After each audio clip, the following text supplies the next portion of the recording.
Sekalipun orang memulai perjalanan setengah jalan, hampir sampai, tapi tidak sampai, bukankah artinya juga nggak ada artinya?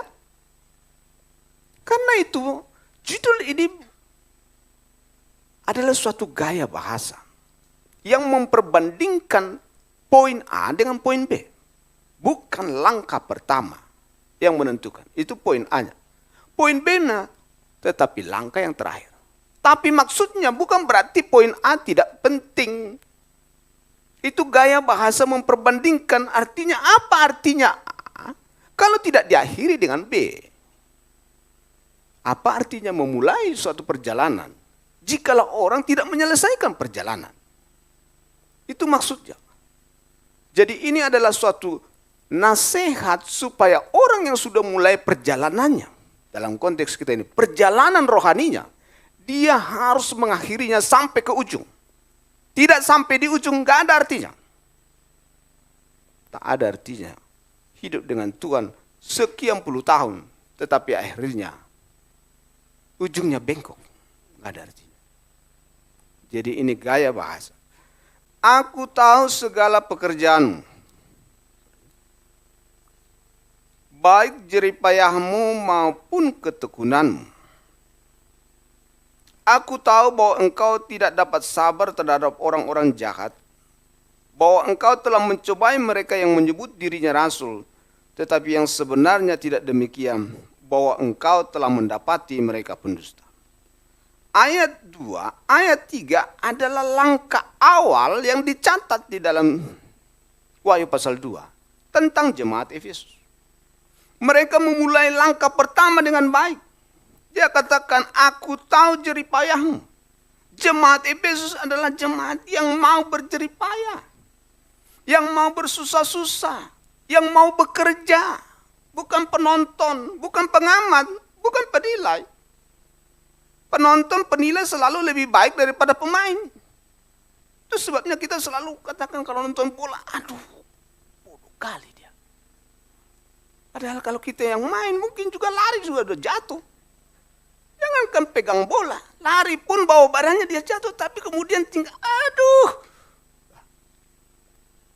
Orang yang berjeripayah adalah orang yang bertekun, orang yang mau bekerja, orang yang mau melakukan sesuatu.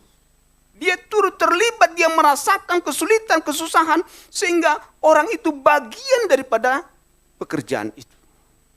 Orang selalu pengamat tidak pernah menjadi bagian dari pengerjaan itu, sebabnya dia mudah sekali memberikan penilaian. Kan dia bukan di situ. Kan dia tidak duduk bekerja. Dia kan turut membesarkan. Dia tidak ada di situ. Sekalipun dia ada di situ, dia hanya datang, lalu kemudian mengamati dan memberikan penilaian.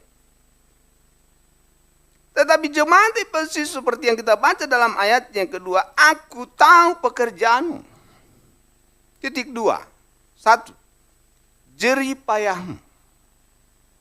Orang yang mau berjeripayah bagi pekerjaan Tuhan adalah jemaat Efesus. Nah, kalau kita bandingkan dengan yang tadi, bahwa mereka punya latar belakang, mungkin juga bukan orang-orang miskin, karena Efesus itu jemaat yang kaya. Mereka juga punya latar belakang penyembah berhala dengan Dewi Artemis yang begitu hebat. Mereka juga orang-orang yang cukup berada.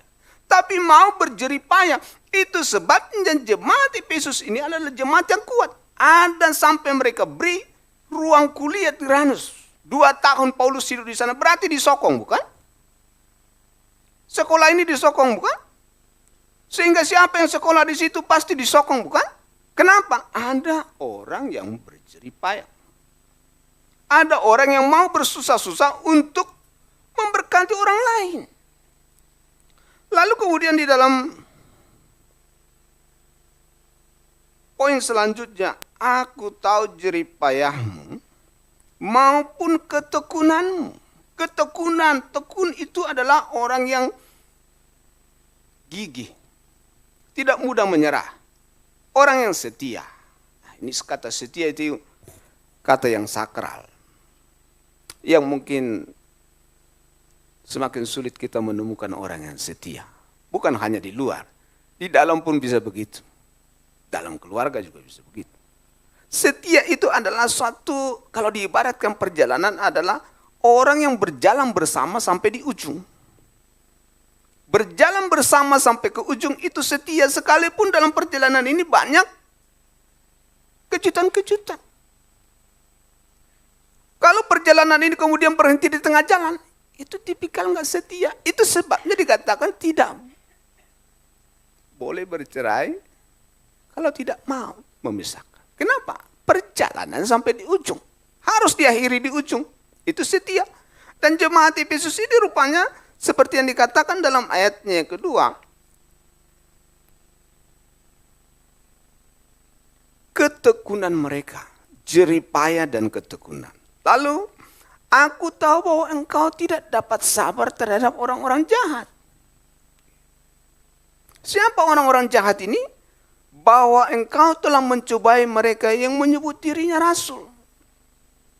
Yohanes mengatakan orang-orang jahat ini adalah orang-orang yang mengatakan dirinya rasul, tetapi sebenarnya bukan rasul. Tetapi yang sebenarnya tidak demikian, bahwa engkau telah mendapati mereka pendusta. Bagaimana kita tahu bahwa dia rasul palsu? Bagaimana saudara tahu bahwa dia pengajar palsu? Bagaimana saudara tahu bahwa dia hamba Tuhan palsu? Bagaimana saudara tahu bahwa dia adalah emas yang murni? Bagaimana saudara tahu bahwa itu adalah emas palsu? Satu-satunya cara adalah harus tahu yang asli. Tidak ada yang lain. Jadi jemaat Efesus kalau kemudian bisa tahu bahwa rasul-rasul pengajar-pengajar ini yang datang ke Efesus, mengapa mereka datang? Karena Efesus ini menarik.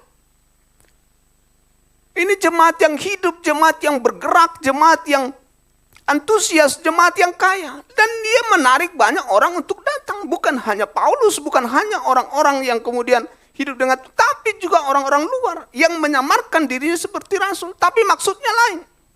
Tetapi jemaat Efesus tahu. Seperti dikatakan dalam ayatnya kedua. Tetapi sebenarnya tidak demikian. Berarti mereka terdidik, bukan? Bagaimana mereka tahu bahwa itu rasul palsu? Kalau mereka tidak mengerti firman Tuhan. Bagaimana mereka tahu itu pengajaran salah? Kalau mereka tidak mengerti firman Tuhan. Jadi karena itu jemaat Efesus bukan hanya jemaat yang mau bekerja jemaat, tapi juga yang membekali dirinya dengan pengetahuan. Sehingga dia tidak mudah diombang-ambingkan oleh angin-angin pengajaran dunia ini. Mereka orang yang berjerih payah bekerja, tapi juga berjerih lelah di dalam belajar firman Tuhan.